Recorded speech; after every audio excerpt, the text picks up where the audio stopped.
اس کے بعد وزیر اعظم کے پاس یہ ایک اور اختیار یہ ہوتا ہے کہ وہ قومی اسمبلی کے کو تحلیل کر سکتا ہے، اسے ڈیزالو کر سکتا ہے۔ یعنی اگر وزیر اعظم کو لگے کہ حالات صحیح نہیں ہیں یا قومی اسمبلی صحیح طرح سے کام نہیں کر رہی اور سیاسی حالات خراب ہیں، تو وزیر اعظم صدر کو مشورہ دیتا ہے کہ وہ قومی اسمبلی کو تحلیل کر دے اور پھر نئے انتخابات کا اعلان کیا جاتا ہے۔ اور اگر صدر وزیر اعظم کے مشورے پر عمل نہیں کرتا تو تب بھی 48 آورز کے اندر اندر یعنی 2 دن کے بعد اسمبلی ختم ہوئی تصور ہوتی ہے۔ لیکن وزیر اعظم صرف ایک صورت میں صدر کو یہ مشورہ نہیں دے سکتا، وہ تب ہوتی ہے جب کہ پارلیمنٹ وزیر اعظم کے خلاف عدم اعتماد کی تحریک منظور کر دے، یعنی ووٹ آف نو کانفیڈنس کی تحریک اگر وزیر اعظم کے خلاف چلے تو پھر وہ یہ تجویز صدر کو نہیں دے سکتا۔ اس کے بعد وزیر اعظم کے پاس مالیاتی اختیارات ہوتے ہیں۔ آپ کو پتہ ہے کہ وزارت خارجہ حکومت کا ایک اہم ترین شعبہ ہوتا ہے جو کہ وزیر اعظم کی زیر نگرانی کام کرتا ہے۔ سب سے زیادہ کسی پرائم منسٹر کے اوپر برڈن جو ہوتا ہے وہ اس کنٹری کی اکانومی کا ہوتا ہے، چاہے وہ ڈیولپنگ کنٹری ہے یا چاہے ڈیولپ کنٹری ہے۔ اس لیے جو ملک کے اخراجات کا ایک اندازہ لگایا جاتا ہے کہ اس ملک میں ٹیکسز سے اتنی آمدنی حاصل ہوگی اور ان کو کہاں کہاں خرچ کیا جائے گا، اس اندازے کو، اس تخمینے کو ہم بجٹ کہتے ہیں۔ یعنی جو آمدن اور اخراجات کا ایک سال بھر کا اندازہ لگایا جاتا ہے اور اس کے مطابق حکومت کا نظام چلایا جاتا ہے، اس کو بجٹ کہتے ہیں۔ اور وہ بجٹ وزیر اعظم کی زیر نگرانی تیار ہوتا ہے۔ قومی اسمبلی میں جب بجٹ پیش ہوتا ہے تو یہ بہت اہم موقع ہوتا ہے، وزیر خزانہ اس کو پیش کرتا ہے، لیکن یہ حکومت کی طرف سے اور وزیر اعظم کی طرف سے پیش کیا جاتا ہے، اور اگر سالانہ بجٹ نامنظور ہو جائے تو یہ حکومت کی ناکامی سمجھی جاتی ہے اور وزیر اعظم سمیت پوری کابینہ کو استعفیٰ دینا پڑتا ہے۔ اس لیے وزیر اعظم بہت تگ و دو سے ایک ایسا بجٹ بنانے کی کوشش کرتا ہے جس سے عوام کے تمام طبقوں کو سیٹسفائی کیا جا سکے، اور ایسا ہوتا ہے کہ بجٹ ہمیشہ منظور ہی ہو جاتا ہے کیونکہ ایوان میں وزیر اعظم کی اکثریت ہوتی ہے اور اکثریت کی مدد سے وزیر اعظم بجٹ کو پاس کروا لیتا ہے، لیکن یہ پاورز، مالیاتی اختیارات کی پاورز وزیر اعظم کے پاس ہوتی ہیں۔ اس کے علاوہ وزیر اعظم کے پاس امور خارجہ سے ریلیٹڈ اختیارات بھی ہیں کہ امور خارجہ یعنی جو پاکستان کی خارجہ پالیسی ہے اس کو بنانا، اس کو مرتب کرنا، اس کو ڈیفائن کرنا وزیر اعظم کی ذمہ داری ہوتی ہے۔ اور کسی بھی ملک کے ساتھ ہمارے تعلقات کس نوعیت کے ہیں یا کیسے ہونے چاہئیں یا کیسے ہوں گے، یہ طے کرنا وزیر اعظم کا کام ہوتا ہے، جو کہ وہ ملکی مفادات کے تحت کرتا ہے یا نیشنل انٹرسٹ کے علاوہ قومی مقاصد اور عوام کے رجحانات کو دیکھتے ہوئے بھی ان کو طے کرتا ہے۔ اور جو وزیر خارجہ ہے وہ وزیر اعظم کی نگرانی میں کام کرتا ہے اور وزیر اعظم کی پالیسیوں کے مطابق ہی جو خارجہ تعلقات ہیں ان کو ڈیولپ کیا جاتا ہے، اور اس طرح سے جو خارجہ پالیسی ہے اس کے اوپر بھی وزیر اعظم کا ڈائریکٹ کنٹرول ہوتا ہے۔ اس کے بعد وزیر اعظم قائد ایوان کی حیثیت سے ایوان میں کام کرتا ہے۔ آلریڈی آپ کو میں بتا چکی ہوں کہ جو بھی شخص وزیر اعظم بنتا ہے وہ اکثریتی پارٹی کا لیڈر ہوتا ہے، اور قومی اسمبلی میں اس کو قائد ایوان کہا جاتا ہے۔ قائد ایوان یعنی ایوان کا leader, leader of the house. ایسا اس لیے ہوتا ہے کہ ہاؤس کے اندر یعنی ایوان کے اندر، قومی اسمبلی کے اندر جس پارٹی کی اکثریت ہوتی ہے وہ اس کا لیڈر ہوتا ہے، اور جب وہ وزیر اعظم کا عہدہ سنبھالتا ہے تو وہ ووٹ آف کانفیڈنس پورے ایوان سے حاصل کرتا ہے، اور وزیر اعظم منتخب ہونے کے بعد جو اس کی اپنی پارٹی کا منشور اور جو منصوبے ہوتے ہیں ان کو اوپر وہ عمل کرنے کی کوشش کرتا ہے، اور پورے ایوان کو اپنے ساتھ ملا کر کام کرنے کی کوشش کرتا ہے، اپوزیشن کو سیٹسفائی کرنے کی کوشش کرتا ہے، عوام کی حمایت کو حاصل کرنے کی کوشش کرتا ہے، اور اپنے جو وزراء ہیں ان کی ایفیشنسی کو، ان کے کام کو بہتر بنانے کی کوشش کرتا ہے، تو اس لحاظ سے وہ قائد ایوان ہوتا ہے۔ اس کے بعد وزیر اعظم پوری قوم کا نمائندہ سمجھا جاتا ہے، عوام کے ڈائریکٹ ووٹوں سے منتخب شدہ یہ فرد ہوتا ہے۔ جس طرح صدر عوام کے ڈائریکٹ ووٹوں سے منتخب ہو کر نہیں آتا، اس کو صرف ریاست کے سربراہ کی حیثیت حاصل ہوتی ہے، تو وزیر اعظم کو اس کے برعکس قوم کے سربراہ کی حیثیت حاصل ہوتی ہے، اور وہ عوام کے ڈائریکٹ ووٹوں سے منتخب شدہ عوامی نمائندہ سمجھا جاتا ہے۔ اور جتنے بھی غیر ملکی دورے ہوتے ہیں، جتنے بھی اہم غیر ملکی افراد کا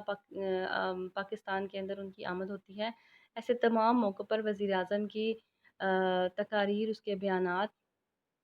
اور اس کے جو جیسچرز ہوتے ہیں وہ ان کو پوری قوم مانیٹر کرتی ہے اور وہ پوری قوم کے نمائندگی کر رہے ہوتے ہیں۔ اور اسی طرح اگر بیرونی ممالک کے اندر کوئی کسی قسم کے وہ دورے پہ جاتا ہے، بیرونی ممالک کے اندر جاتا ہے، یا کسی بھی نوعیت نے اس کی جو خارجہ پالیسی ہوتی ہے اس میں وہ اپنی پوری قوم کی نمائندگی کر رہا ہوتا ہے۔ تو اس طرح وزیر اعظم ایک قوم کے نمائندے کی حیثیت سے عوام کے سامنے ہوتا ہے۔ اس کے علاوہ لاسٹ جو اختیار یا فرائض ہے وزیر اعظم کا، وہ یہ ہوتا ہے کہ وہ لوگوں کی ویلفیئر کے لیے، عوامی فلاح و بہبود کے لیے کام کرتا ہے۔ آپ کو آلریڈی پتہ ہے کہ وزیر اعظم عوامی نمائندہ ہوتا ہے، عوام کے ووٹوں سے منتخب شدہ فرد ہوتا ہے۔ تو اس کی کوشش ہوتی ہے کہ جس پاپولیرٹی گراف کی وجہ سے وہ وزیر اعظم بنا ہے وہ گراف نیچے نہ آنے پائے، یعنی لوگ اس کی پالیسیوں سے سیٹسفائی رہیں، اور وہ جس منشور کا اور جو وہ وعدے کر کے آیا ہے، حکومت میں آیا ہے، وہ ان وعدوں کو پورا کرنے کے لیے کوشش کرتا ہے۔ اس کے لیے وہ اپنی وزراء کی مدد سے، کابینہ کی مدد سے اپنی پالیسیز کو ڈیفائن کرتا ہے، ترقیاتی منصوبے شروع کرتا ہے، اور وہ تمام جو اس نے وعدے کیے ہوتے ہیں الیکشن سے پہلے ان کو پورا کرنے کی کوشش کرتا ہے، تاکہ عوام یہ نہ سمجھے کہ جو اس نے حکومت حاصل کرنے کے لیے صرف عوام کو سبز باغ دکھائے تھے۔ اسی طرح وہ عوام کی شکایات کا ازالہ کرتا ہے، یعنی عوام کو کسی قسم کی اگر شکایات ہوتی ہیں تو اور وہ اس کی کارکردگی سے یا کسی بھی پالیسی سے مطمئن نہیں ہوتے تو وہ وقتاً فوقتاً ان کا جائزہ لیتا ہے اور ان کا ازالہ کرتا ہے۔ اس کے لیے وہ مختلف قسم کی پالیسیز کو اپنا سکتا ہے، جیسے آپ دیکھ سکتے ہیں کہ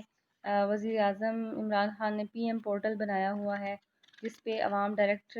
وزیر اعظم سے اپنی شکایات وزیر اعظم تک پہنچا سکتے ہیں۔ اس کے علاوہ عوام کے رجحانات کا جیسے ہی پتہ چلتا ہے تو اکثر وزیر اعظم جو نیشنل ٹی ویز یا چینلز ہوتے ہیں ان کے اوپر